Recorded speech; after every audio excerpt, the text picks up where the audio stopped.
Shiley. I'm the BCLI. My name is Shiley. I'm the BCLI program director, and I come to this work after working in government for 6 years at the local government level. So I'm very familiar with the appointments process at a local level. And I will introduce my colleague, Christine. Yeah. Hi, everyone. My name is Christine Lian. I'm the program assistant for the BCLI. Yeah, I joined about a year ago, and my experience is more in the nonprofit sector. All right.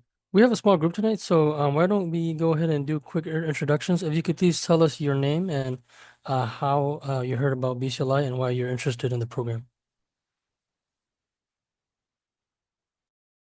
Hello, my name is Taisha Mitchell. I heard about the program from a former participant, and I'm also on the advisory committee for the Open Road Fund.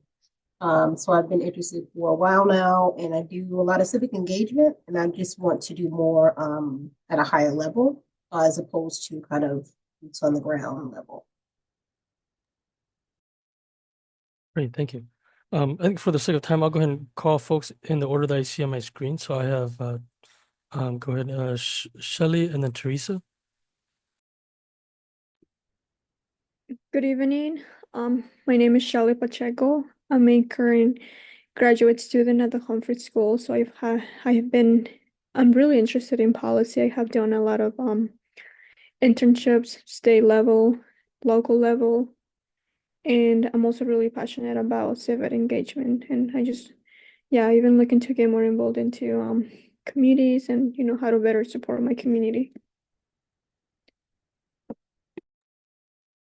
Thank you. We'll go to Teresa and then Marco and then Dur.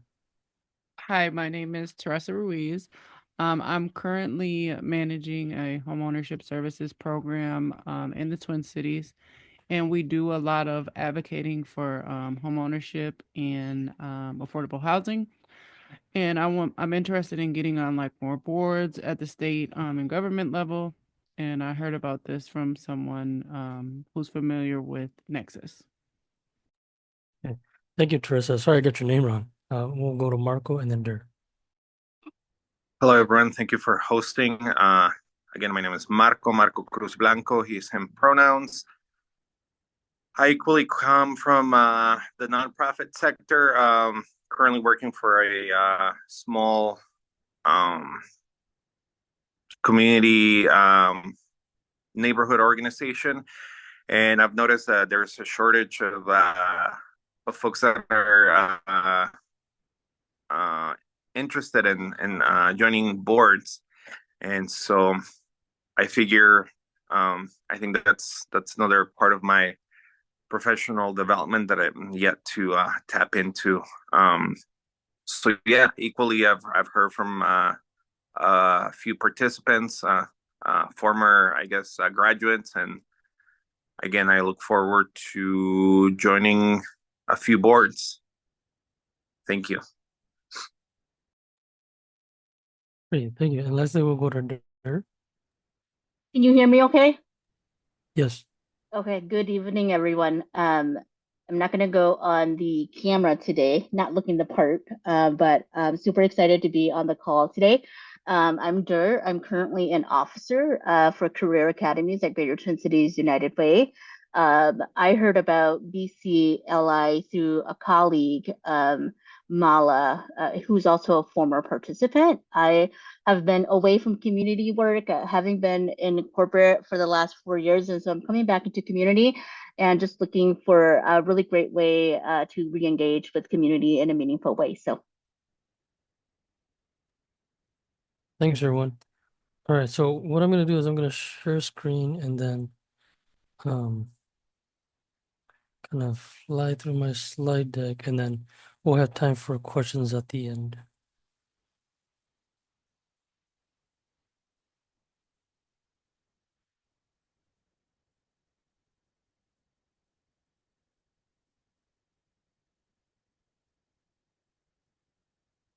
Are y'all seeing just the main slide deck, or just the first page? we are not seeing like the presentation mode. I don't know if that was the question you were putting out here. Okay. Do you see? So at the top, click where it says from beginning. To your left. Yep. Okay, there we go. Yep, you're Now you good. see just the okay. Um, so once again, this is the Boards and Commissions Leadership Institute, or the BCLI, for short. Um, but I want to start out with our background as an organization because it is very relevant to our work. This year we turned 20. We work with people and we build strong communities of color. Our target population are communities of color and other underrepresented communities. At the beginning of our story, 20 years ago, when we first were formed, we worked in 3 neighborhoods: South Minneapolis, the east side of St. Paul, and then North Minneapolis. But in those 20 years, we have expanded to the region, the Twin Cities, and statewide. And recently, you may have heard in the news that we have done regranting work in the Dakotas as well. Our work, we fund great ideas through regranting. We are a nonprofit, but we are also an intermediary. That means that we do regranting work. And so in 20 years, we have regranted about at least $13 million back out into community. The origin story of the BCLI is that we are a replication program. What that means is that the original program was created by someone else. And that program was created by Urban Habitat. It's a BIPOC-led environmental justice org out in the Bay Area in Oakland. Back in 2009, they asked the question, what would it be like, or what would it take to have not just a seat at the table, and by which they mean have meaningful people of color at uh, policy and decision-making tables. In California, they were organizing a lot of local issues. In California, the political culture is a right playground where it's a very popular thing to advocate for different issues campaigns. And so, as they were organizing for policy changes at the local level, they realized they were coming up against road bumps or speed bumps or obstruction from local boards, committees, commissions, and task forces, the different names for boards and commissions. And so they realized doing analysis that a lot of these folks on these boards don't don't look like a fair representation of the local communities, which by which they mean BIPOC folks. And so they asked themselves, is there a program that teaches leadership skills for BIPOC leaders who want to get on government boards and commissions? And the answer is that there was none. So they decided that they had to create such a program themselves. And so they created the BCLI. And then 2 years later, our president CEO at Nexus heard about their amazing work and asked my predecessor and former colleague Terry Tao to reach out and replicate the program here. So what we are is we are a 7-month leadership program, a cohort model that trains and places people of color in on publicly appointed boards and commissions. So that's government boards and commissions at all levels, from the local level to the regional. So think Met Council, think county, to the state level. There's over 200 boards at the state level. There are even national and international boards. So we make connections behind the scenes, whether those are with electeds or staff. And we network with different relationships and alumni to do our best to advocate for and place our fellows and alumni on boards and commissions. Here at Nexus, when we think about equality and equity, this is the ideal that we mean. Equality is access, fairness, everyone is the same. Equity is that differences amongst people may exist, but outcomes should be the same. So there's this famous graphic of people can't reach a fruit at the lowest hanging limbs. If you give everyone the same size stool, but their people are each a different height, then the stool you give them makes no difference. But if you give a shorter person a taller stool and a taller person a shorter stool, then they all reach the same goal. And what do we mean by leadership here at Nexus and BCLI? We believe that a strong, equitable, and just community is one in which all members are seen as leaders, and that there's no gatekeeping, and that anyone can gain and grow leadership skills and grow into their leadership. There's no, folks going around kissing rings and gatekeeping. And that fellows and alumni who come through our program hold priority seats, and that they don't just go on to be a token black and brown body on a board commission. We want them to be technically and politically educated, prepared, and supported. Why do we focus on boards and commissions? They are a level of power, and there are actual levers of power that are it's kind of mystifying. Most folks don't think about boards and commissions when they think about power. But if you look at this list of the different legal and political duties that boards have, you will come to appreciate what boards and commissions actually do. They can review and advise on regional policies and plans and budgets. They can facilitate community input. They can incorporate public comments towards policy. They can research critical issues. They can review agency reports. They can make recommendations to electeds. And they can make decisions on policies and implementations. They can make judicial decisions. They can make taxation decisions. So if you think about for example, a Supreme Court, those folks are just appointed officials who make legal decisions. If you think about the MPCA, they have the power to give or deny a permit for you to drill the ground for oil. Land use policy is an immense amount of legal power. If you think about a school board, the most powerful legal authority they have is to tax. A school board is just an elected body, just is basically a board or committee or commission that is made up of elected folks. So how does someone advocate for racial equity as a commissioner? Ideally, we want folks to raise awareness about racial and economic equity. Everything that Nexus does is done through a racial equity lens. We hope that folks go on and voice the equity perspective and try to move the needle on racial equity policies and racial equity in particular, but equity policies in general. Because when a tide rises, it raises all ships, right? So you think at the curb cut corners where the curb lines up with the street level, that makes it easier for persons on a bike to get on the sidewalk, as well as it makes it easier for someone pushing a stroller or a wheelchair. So when you raise access for one group of people who have a disability or disadvantage, you raise the same access for other groups. We are not just another leadership program. We see ourselves as a social change tool where folks become equity champions at all levels of policymaking. And we focus on understanding power and systems. We believe that everyone has assets as a leader.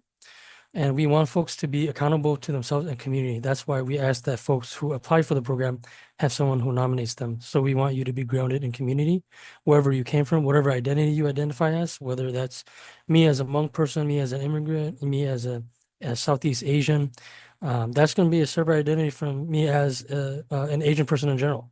And so whatever community I identify with, whether that's political or racial or other demarcation, we want you to be grounded in your identity. We ensure that outcomes are shaped by different voices, and we want to track outcomes and policy changes and in the way that our fellows and alumni go on to move the needle on equity. And this is a picture of our graduation from the 5th cohort, which graduated in 2017. The cohort model is key to our success. Usually we have a cohort historically of between 12 and 15 persons. It helps us leverage the relationships that the fellows and the alumni have, not just with each other, but with other folks. For example, the trainers that we bring on to train in the program, including our different contacts and relationships in the government and nonprofit and private sectors, in the advocacy field, organizing and engagement groups, as well in community development, nonprofit, and transit and health.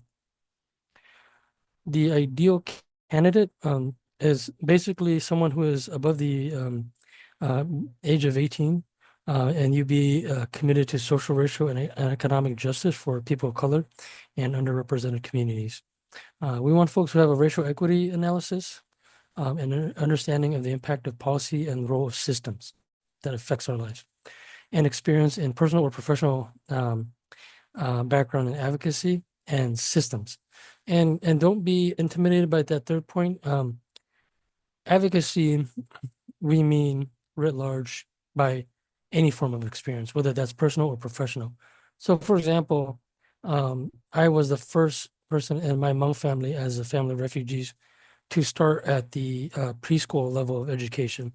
So, literally by the age of 5 and 6, I began to interpret and translate for my parents at the welfare office, for example. And that in itself is advocacy, whether you are advocating for your child and through the school system, or whether you're interpreting for your parents in a second or third language, you have advocated for someone or something. So think about that. And you match the residency requirements of the target board and commission that you want to apply to, and you attend all the 6 monthly trainings and commit to serve on a board or commission after you finish the program. So, okay, so forgive us. We have the old deadline here. So ignore the deadlines, but the number, the boxes are still true if you just ignore the deadlines. We changed the program dates for the upcoming cohort to run from April to September. It used to run October to April. So first, what you do as a prospective applicant is you look through the program application and you pick between 1 and 3 seats or 1 or 3 committees and boards that you would like to apply to. And then you apply, you finish your application, and then we'll do interviews. And then if you're selected, you come through the program. And then throughout the program, we will help through our advocacy behind the scenes with government folks, officials, staff, to try to get you on a board commission. So this page is kind of a more of a visual representation of the slide that I just explained. These are the issue areas that we train in. So these 5 issues: economic development, health, housing, transit, workforce development. These are the 5 issue areas that we train throughout the curriculum. You might look at this list and say, well, there are other things that aren't on there. So for example, like education. These are the 5 issue areas that Nexus historically has expertise or knowledge in. There are other great community partners out there in the nonprofit landscape that do incredible work training on, for example, education. And so we let them keep that in their wheelhouse. When folks apply, we ask that you have someone to nominate you. That just means that they provide you with a letter of support or letter of recommendation. Those folks who nominate you can be BCLI alumni.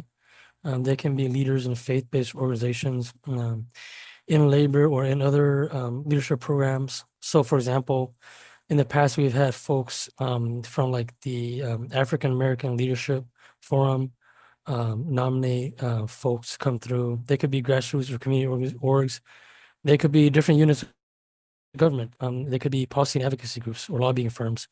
They could be nonprofit or philanthropy funders. They could be community elders. And if you think that you might not know anyone in any of those fields that I just mentioned to be your nominator, don't be intimidated or turned off by that. Just connect with us offline as staff, and we are more than happy to connect you with a community partner or an alumni that will gladly work with you on your application to nominate you. So in a nutshell, the application process, we hope, is pretty simple.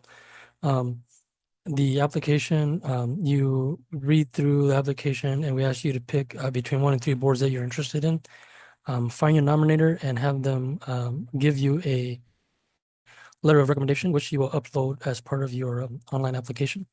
And the only 2 other materials that you need is your current resume and your letter of interest. Or just think of it as another term, as a cover letter. There is the option to download the paper form as a PDF and then mail it in if if you are old school and want to send a mail to us. Otherwise, we encourage everyone to do the online form as much as possible. In terms of the composition of the cohort, it doesn't matter whether you have ever sat on a board before, or you currently sit on a board, or if you have never sat on a board. We want folks from all walks of life and from all forms of experiences. And so that's the point of this pie graph. So the training schedule is that from April to September, it's going to be one full day Saturday per month, usually the second Saturday, depending on what holidays might arise on the second or third Monday. But for the most part, it's going to be a second Saturday of the month. And then there's going to be an issue series, which is the public learning panel that's open to the public. There's going to be 2 of those on a Thursday night from 6 to 8. Those are going to be virtual sessions. And those are, think of them as like a public learning panel where we bring in subject matter experts and community activists to talk about a relevant topic for the time.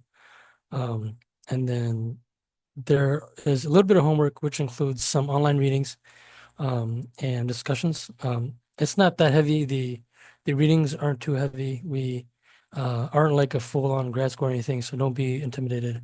It's just going to be a couple pages of readings that will be relevant to that Saturday course material.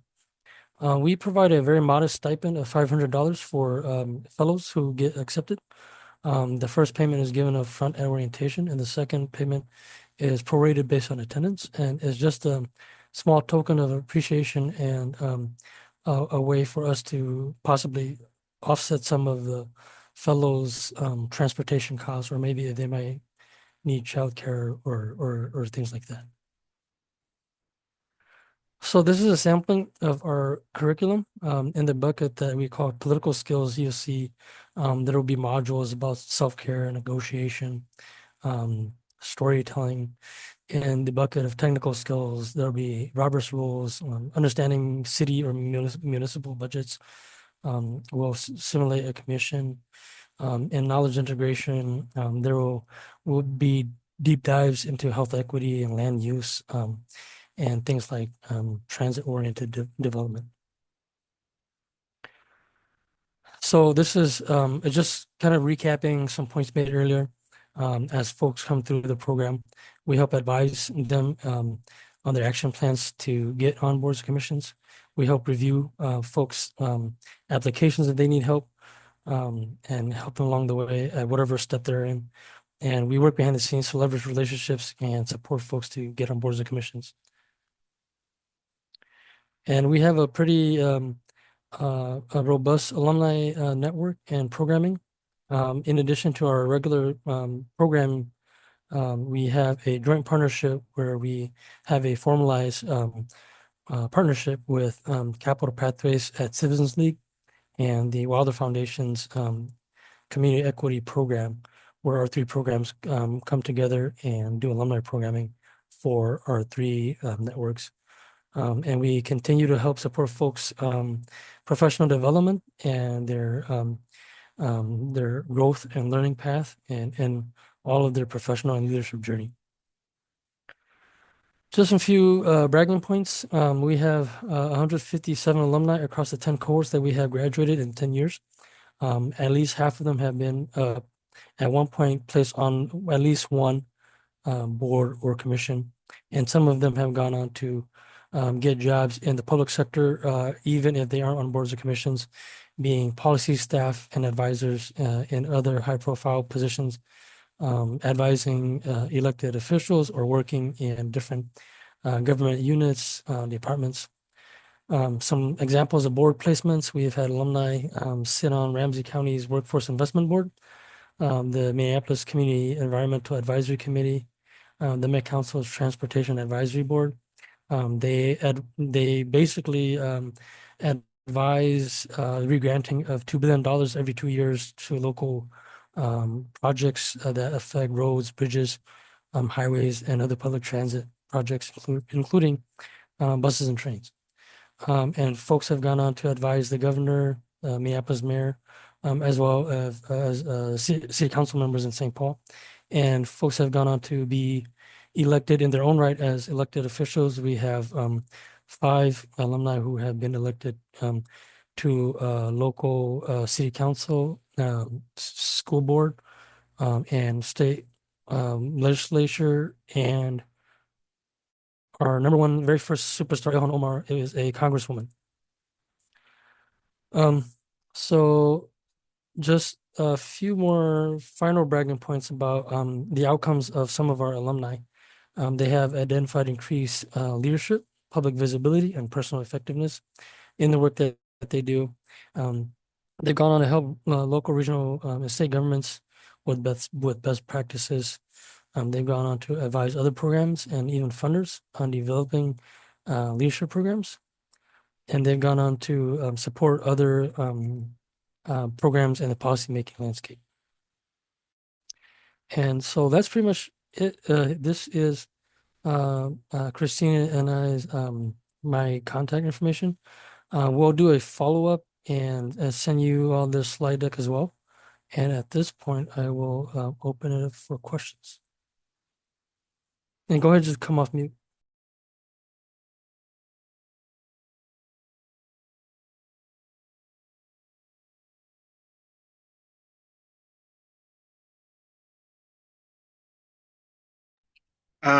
What would you say are some of the alumni's feedback in terms of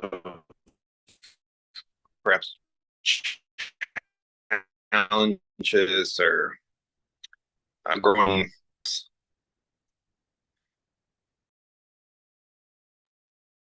I'm sorry, Marco. Your audio was bringing up at the last. Can you ask your question one more time? Yeah. What was it that the thus far the alumni have said in terms of challenges stemming from the curriculum program have moving forward? Oh, great question.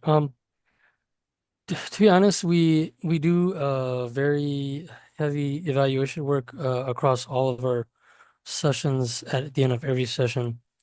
And we have not as much had major complaints about what we don't have in the curriculum modules. If anything, the opposite complaint is what we hear is that they don't have enough time.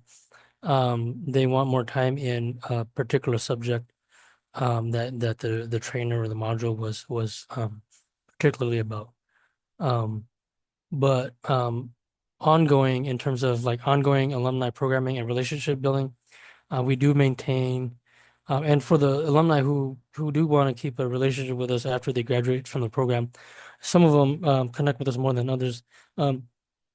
If they do have challenges on a current project or board, some of them are more vocal, and so they will reach back and talk to us as staff, as like thought partners or like for a sounding board, and for political advice, and we're happy to do that.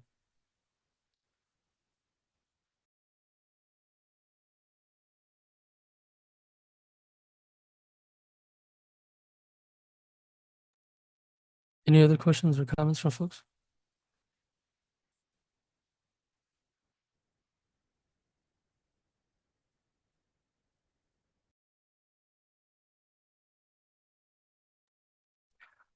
All right, well, I know that was pretty quick. I kind of flew through those 25 slides. But if there are other comments or questions that you think of later, feel free to email me and Christine after you get our follow-up email. And then, oh, Oh, did- I was gonna say our yeah, as you know, our application is currently open and it will be until January 20th.